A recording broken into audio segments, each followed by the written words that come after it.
مرحبا أصدقائي، شلونكم؟ شخباركم؟ تعالوا اليوم نسوي كباب صحي بمواد جدا بسيطة ومتوفرة بكل بيت. بسم الله الرحمن الرحيم. اللهم صل على محمد وعلى بيت محمد. عندنا فاصوليا حمراء منقعينها، وهالدور ضفنا عليها الطماطة والفطر. طبعا الفطر أنا مجمدته، ما عندي فرش، وجزر وكرفس، كلهن نضيفهم محضرة الطعام. طبعا راح أسويه بين مرتين. هنا بعد ما طحنته هاي المواد أضيف عليها البصل، تمام، وهالدور أضيف عليها البهارات.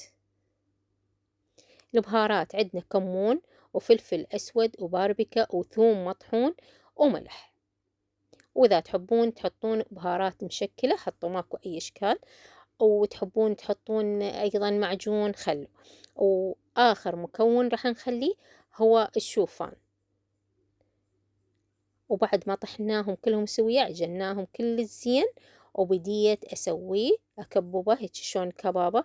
بس أهم شي أخل إيدي بزيت الزيتون وأسوي الكباب، أخليها بزيت الزيتون وأسوي. وهالدور بعد ما أكمله أخليه بالغلاية الهوائية، يطلع كباب يجنن ولا أروع من عنده. وسهمكم العافية، جربوا وراح تندعوا لي كلش طيب. وهسه أترككم في أمان الله، إلى اللقاء.